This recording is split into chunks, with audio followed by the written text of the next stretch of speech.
Hello everyone, welcome back to the Crimson Diamond. So last time when we left off, we had just found Nessa's brooch that had been stolen by Margot. It was in one of Margot's hats. And I did verify off camera, I didn't film it, but I did verify that if you go through the hats in a different order, it's always under the last hat that you find. So in this case, I just went through the hats in order from left to right, yellow, green, blue, and teal or cyan. But after that, I tried looking under the cyan hat right away, and it's not there. So, and I had to go through all four hats to find it under, the fourth hat that I looked under. So it looks like the game just makes you always go through all four hats. So it's not like it's always under the teal hat or the cyan hat. So, yeah, so we're back in action, and I have the usual problem that I don't know exactly what I should be doing. I want to mention Julia herself, the maker of this game, showed up in the comments on my previous video. I had the honor of getting a comment from Julia on one of my videos. And she mentioned, since I seem to be having this problem where I often don't know what I'm supposed to be doing, she pointed out that actually these starred things in the notebook, these notes in the notebook with asterisks around them, or they're actually not really asterisks. I guess they're supposed to be kind of asterisks, but they look, the way the game renders them, they're more like X's or little, I don't know.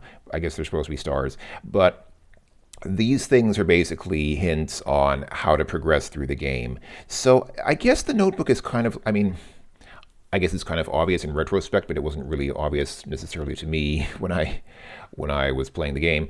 This notebook is kind of like your mission log. In some games you have like a mission list where the game is always telling you explicitly what you should be doing. And this is basically that. So I guess the things that are not marked with stars like this are kind of side quests. They're things that are not necessarily necessary to finish the game. So these are like the main quests. These are the main things that you need to do to actually finish the game, to actually advance through the game and get to the end of the game. And this other stuff is kind of like extra points, extra side quests for extraness. Yes. Say extra times. Which again, I guess I could have figured out. I guess that should have been apparent to me, but somehow it wasn't really. I didn't really think about it in those terms. But yeah, so that's yeah. So thank you, Julia. That's basically what the notebook is. It's basically your mission log. It's your mission log and it's your mission assignments, so to speak. It tells you what you should be. It tells you what you did and it tells you what you should be doing in the game. I know there are mixed opinions about that kind of thing. A lot of people say that it's not. It's kind of holding your hand if the game always tells you exactly what you should be doing. And some people say it's better to let the player figure out what they're supposed to be doing instead of just telling them, do this. On the other hand, some people don't appreciate having to bumble around for hours trying to figure out what they're supposed to do and not having any idea of what the point of playing the game is. So I can see both arguments. I don't mind having it. I think it's actually, I think the notebook is really good. It actually is good that it automatically notes down all the things that we do. It could be a little bit more comprehensive. It could be a little bit more ordered, a little more organized, because frankly, look at all these notes that we have now. Who's going to read through all these notes? If I want to go back and see something, I'm not going to go back through these notes and read like stuff about this that we did like several videos ago. Anyway, whatever. But yeah, that's basically the notebook tells you what you're supposed to be doing. But I'm still going to use the walkthrough because again, I think if I just use the notebook, I'll probably miss some things. So we have gotten Nessa's brooch, and Nancy was speculating whether she should give the brooch back to Nessa. Well, I don't know whether we'll do that. I don't know whether we'll do that. I guess we'll find out. But for now, what we should be doing, actually, according to the walkthrough at least, is going to Albert's room. So let's go ahead and go to Albert's room. What's happened here? Albert's room is a mess. Clothes are hanging haphazardly in the wardrobe. The waste paper basket is stuffed full of papers. And all of his luggage is gone. Suspicious.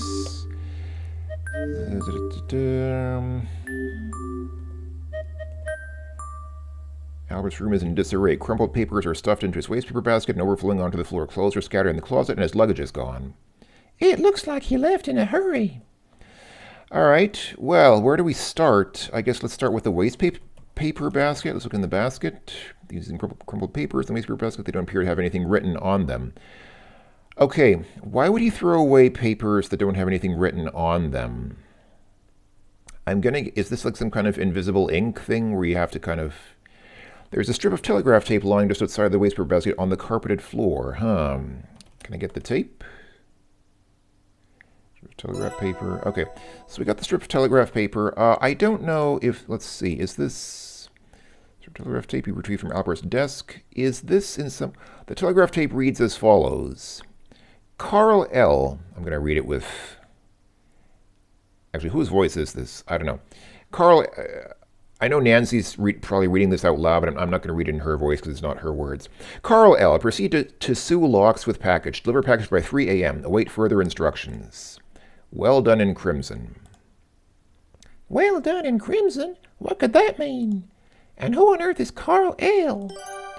I'm going to assume that well done in crimson means that you did something well in crimson. Crimson being the city where we are, or town. Maybe it's too small to be a real city, village, whatever. This town where we are, I'm going to assume that that's saying you did a good job. Whatever you did well.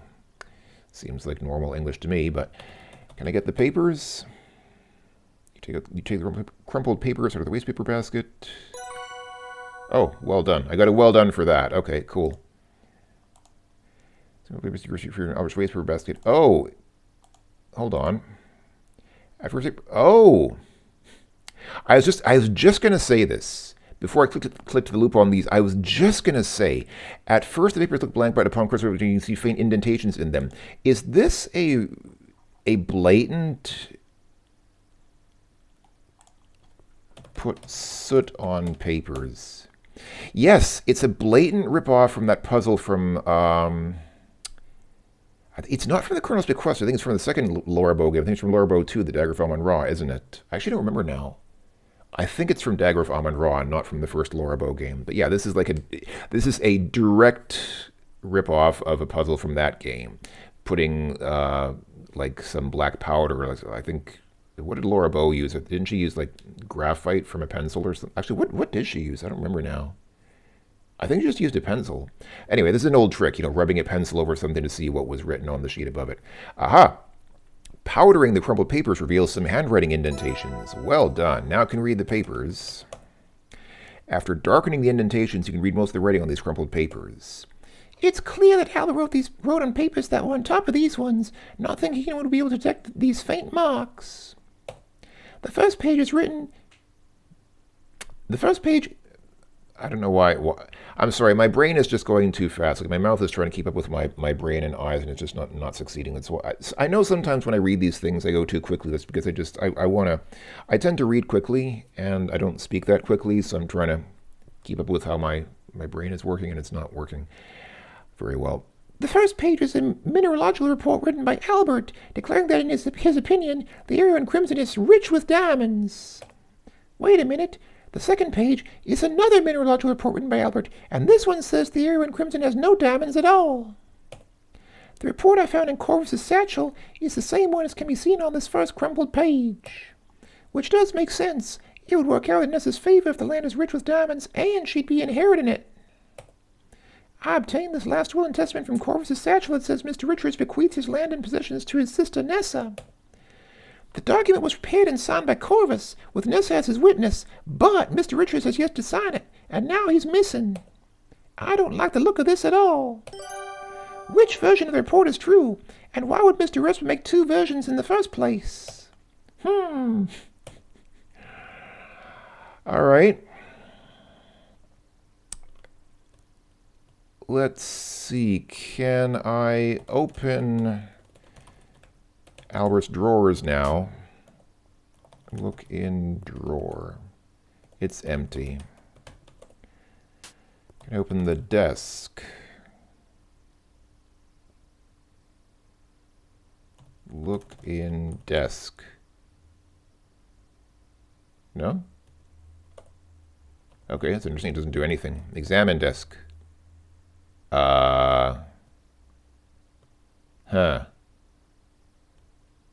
Why doesn't it say anything?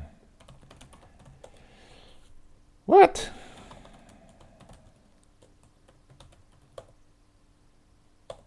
Is that a bug? I'm pretty sure that feels like a bug. All right, look in cupboard. The wardrobe still has some clothes sloppily draped on some hangers. Examine the cupboard. That would not be from closer examination. Search the clothes. You methodically check all the pockets in the garments that Albert left behind. In the last jacket pocket, you find ... Drum roll, please.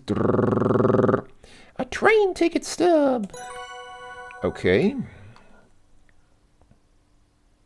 Oh, did she not take it? Get stub.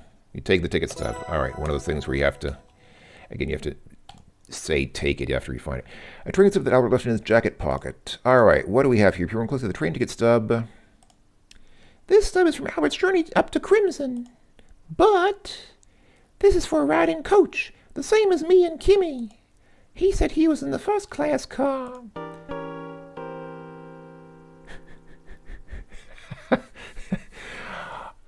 I just love that music. The fact that she says Albert lied to us wouldn't have made me laugh, but just that dun dun dun. That's wonderful. Like, who would have thought that Albert would lie to us? It's just so shocking that she's so shocked by it is just hilarious to me. I'm sorry. I probably shouldn't find it that funny, but she's just so innocent. Albert lied to us. Da, da, da. That I just find that hilarious. I didn't see him in our car. Was he concealing himself? Uh-oh. Thankfully, I've got my field kit up on the luggage rack. Do you see that old brown leather suitcase? Oh.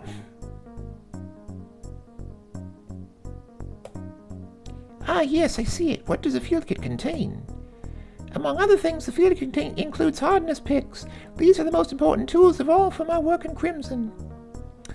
Okay. I think I understand what's going on. This is basically telling us that Albert is the one who stole her suitcase, or stole her kit because he needed it for himself. But did he? I don't know. Yeah, hardness is rated from 2 to 9 on the Mohs scale. Hardest pick with... The hardness pick with the number 9 tip is indispensable for this trip. It will scratch just about anything, except for diamonds. I'm so glad I have these tools with me, otherwise I'd be up a creek without a paddle. Oh. I think I mistakenly... My keyboard sometimes has the problems that the keys bounce, by which I mean that they... If I press a key, it basically sends the keystroke twice. So I think I pressed enter, and I think I just skipped through Kimmy's response to what Nancy was saying before. I'm sorry. This keyboard. Thanks. I can't wait to get started. You and Kimmy chat for a bit longer before dozing off into the afternoon. It seems to happen more if I get violent with the keys. Like if I very vigorously press a key, it seems to happen a lot. But I do that a lot because I get very energetic when I type sometimes, especially in tense moments like this, moments of high action like this cutscene. I got so excited I pressed the enter key very hard and it made it enter twice. Am I supposed to do something here, or is this just a cutscene? Because the way it keeps fading in and out is kind of... Oh, I guess, okay, this is just showing how people leave the... Oh. Wait a minute. How did we not see him before?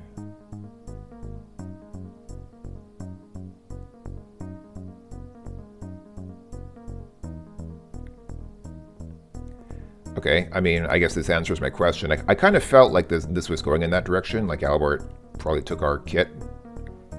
He's probably the one who took our suitcase that was sitting up there on the luggage rack, but okay. This confirms it pretty well. Okay, so Albert is in the...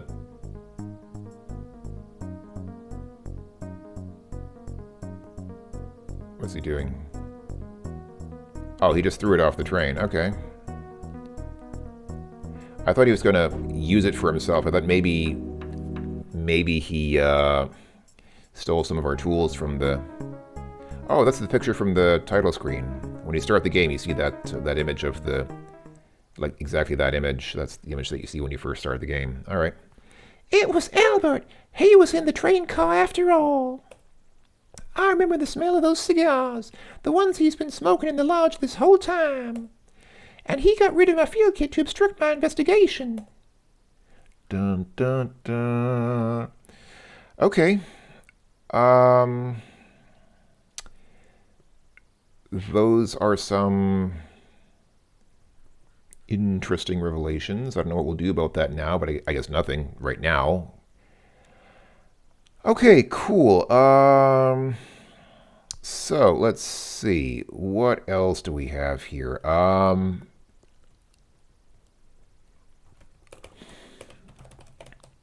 Take a look at this picture. Yes, this is a fantastic example of Albert's fingerprint. We already. Oh, Now I'd left the fingerprint from the glass. wait. Do we need his fingerprint? I thought we already have his fingerprint. Yeah, we already. No, get fingerprint from picture. Okay, I think we already did that. And the glass. Yeah. Okay. All right. Fine. All right. Oh, get fingerprint from glass. Yeah, we already got a fingerprint. Okay, fine. Um, look at the carpet. Red and blue is one of your favorite color combinations. The carpet is a pleasing pattern, too. A red cylinder is partially hidden under Albert's bed. I guess this here.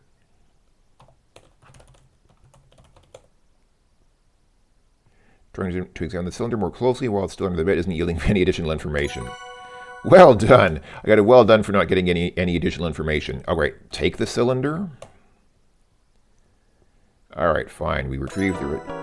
Uh-oh. I think this is a stick of dynamite. Yep, it's a stick of dynamite. Looking at it makes you sweat.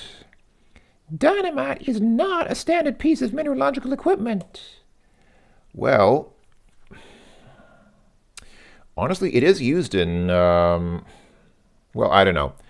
I don't know what kind of work people do, but definitely dynamite is used in certain types of work for, breaking apart rocks. I mean, I guess it's mostly used in construction. Like I think the typical example is building railways. Wasn't that the thing back in the day? When people were building railways, they'd use dynamite to blast through mountains and things like that. Obstructions, so that they could, they would literally blast, like they would explode a railway tunnel through through a mountain or whatever. So I don't know. I mean, Albert could be legitimately involved in that kind of work, but considering this game's story and background, I'm going to assume that this is meant to imply that Albert had something to do with the bridge being blown up.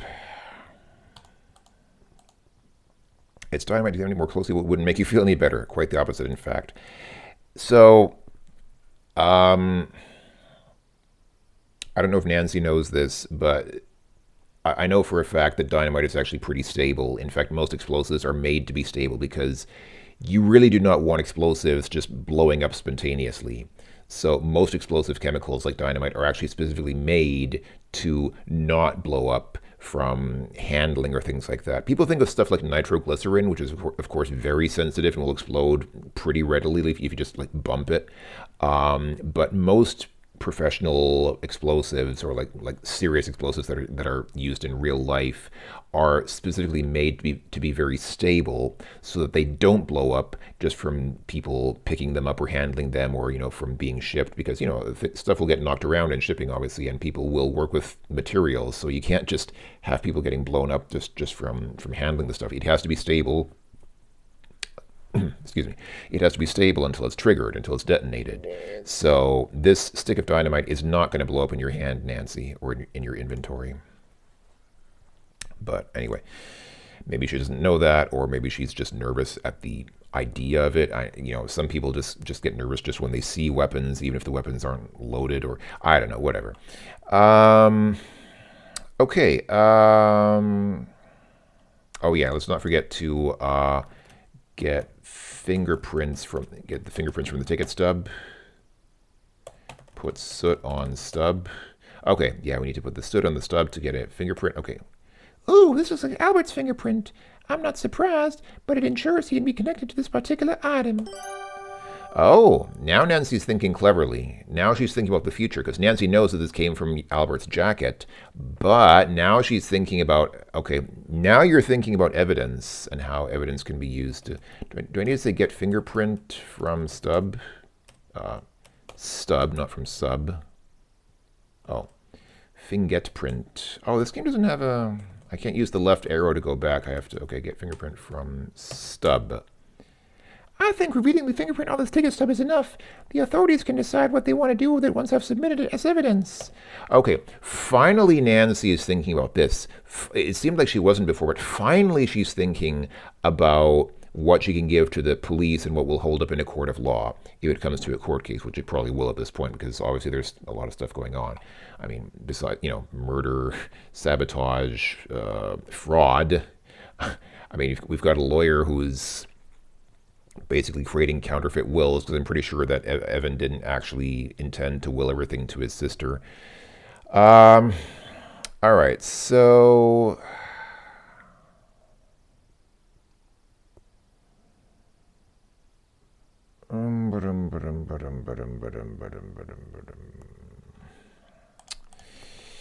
according to the walkthrough, I can say open left desk drawers.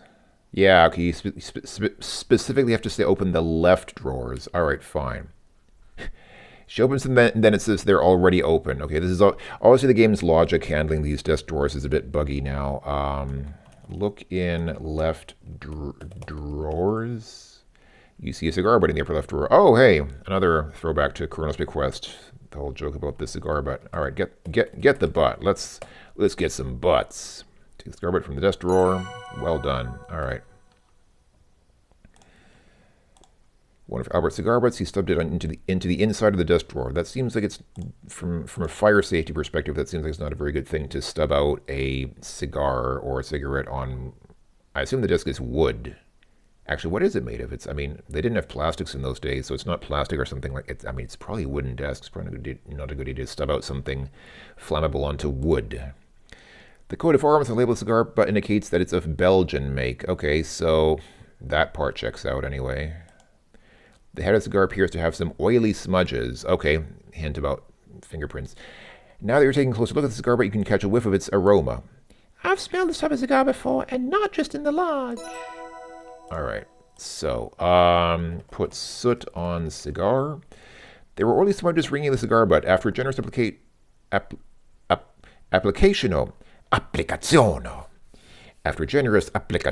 of soot, there are now sooty, oily smudges ringing the cigar butt.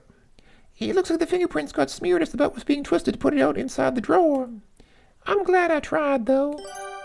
You get a gold star for trying, Nancy. Good job. Okay. Can we examine the book? The spines aren't broken. Yeah. I guess Albert takes really good care of his books. So, yeah. I think I've mentioned this several times before. I'm not going to talk about it again. All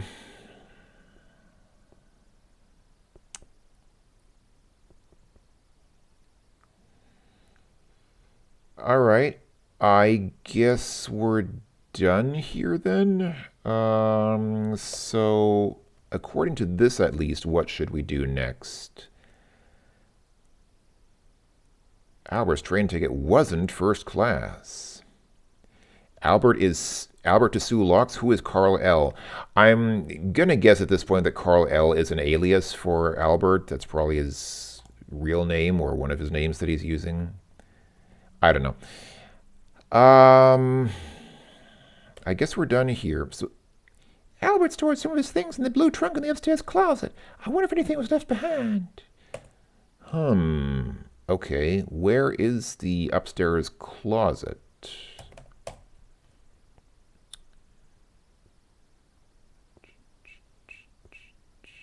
Is that linen closet there?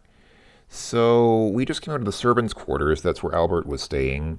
So the linen closet would be just one screen down, and then one to the left. Is that right? Let's try that. One down, and then one to the left. Oh! The big blue trunk's lid is up and the padlock hanging open. I wonder what was stored in here.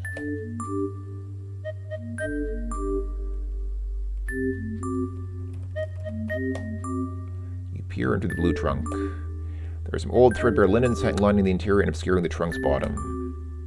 Ah! Stupid keyboard! A bullet and a blasting cap. Sorry, again I pressed enter too vigorously, too snappily, and it sent two enter presses. I really should Get like a different keyboard to play this. I'm just using my laptop keyboard. I'm just playing directly on my laptop without any special equipment. I'm not using a special keyboard, but maybe I should use my external keyboard for this because I hate it when that happens. It's so annoying. Okay, it probably says something like, besides that, you find dot dot dot a bullet and a blasting cap. Okay. My father was in construction. I know a blasting cap when I see one. But why would Albert put these in here? Jack let Albert store his things in this trunk. He wanted to lock this all away. The same as how he demanded to stay in Jack's room, the only bedroom with a lock. Seems like Albert was concerned about keeping his secrets. And he's armed? Uh-oh. He was carrying dynamite with him, too. It was wise of him to store the dynamite and blasting caps separately. He seems to know more about demolition than mineralogy. All right, so... Oh, she didn't take them. Should I take them? Get the bullet. You take the bullet. All right. Get the blasting cap. You take the blasting cap. All right.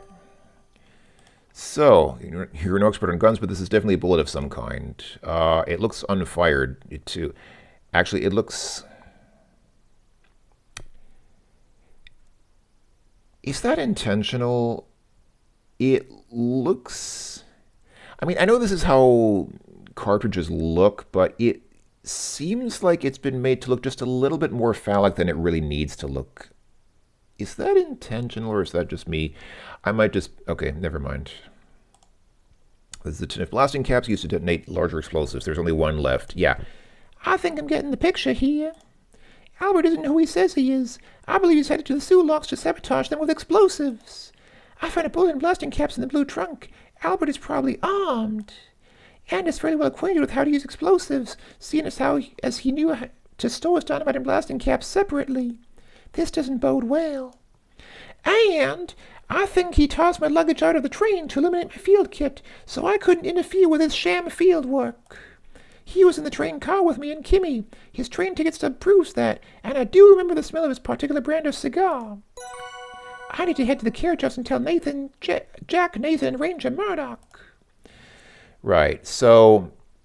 Yeah, you'd use something like this to set off the dynamite. So if you put this on the dynamite and trigger the cap, then this will blow up and it will take the dynamite with it.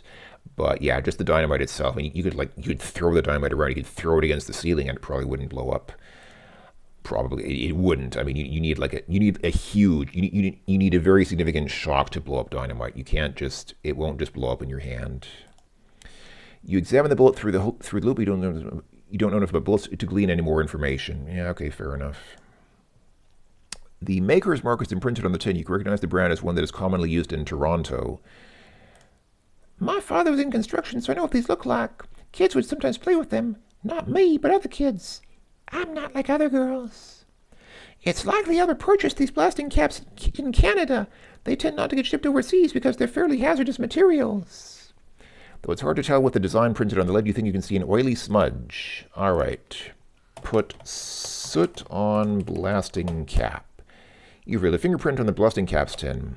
Aha! Get fingerprint from cap.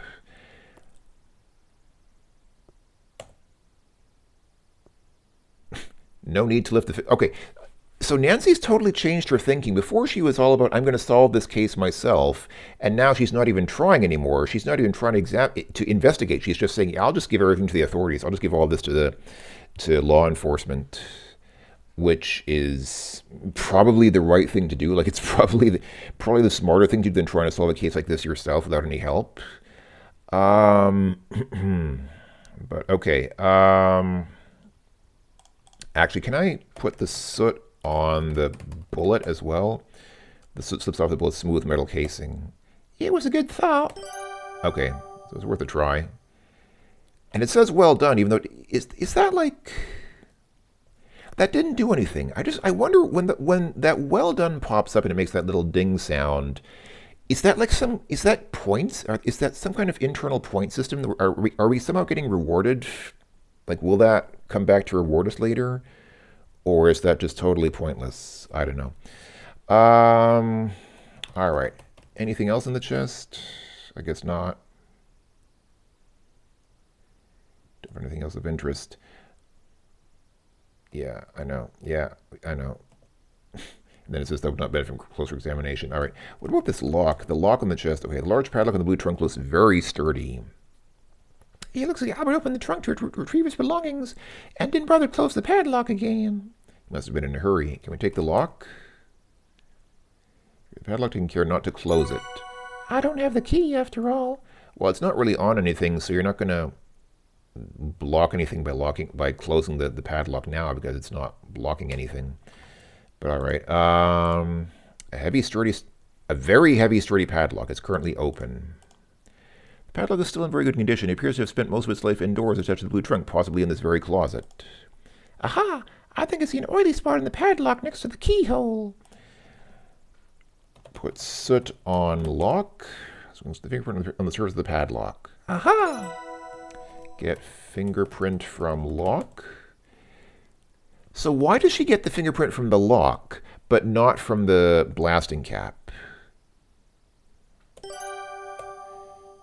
All right, compare fingerprints. Yeah, so fingerprints in blasting caps. The fingerprint to your collection conclude. Yeah, the fingerprint belongs to Albert. Okay, that's not a surprise. I mean, come on. Yeah, and the fingerprint from the padlock is also from Albert. So, I mean, really, yeah, the first he did source from his belongings in the blue trunk, but I mean, we knew that already. I remember during my second dinner here, Mr. Richards inviting Albert to store things in the blue trunk for safekeeping. Yeah, I mean, yeah, and then this is all the other stuff that we already had. So, I mean, okay, this is really stuff that we already knew. We already knew that Albert had been using this trunk to store his stuff. So it's really no surprise that his fingerprints are on the lock and the things inside. Okay, I guess we're done here. So I guess the thing to do now is to Albert investigation completed. He's headed to the suit locks. He's an expert saboteur and probably armed. Okay. So I guess the thing to do now is to talk to Jack again. Yeah, let's go ahead and... Okay, so we'll go ahead and meet Jack again and talk to him, and I guess that'll advance the game. But I'll go ahead and... Albert investigated... Because I don't think I don't have quite enough room for the word finish here. I'll just say Albert investigated. Not that he investigated, but that he has been investigated. He is investigated. His status has changed to that of being investigated. Yeah, okay, so in the next video, we'll talk to Jack about the things we found, and I guess see what happens after that. Until then, thanks for watching, everyone. Take care. I'll talk to you folks all later. Bye-bye for now.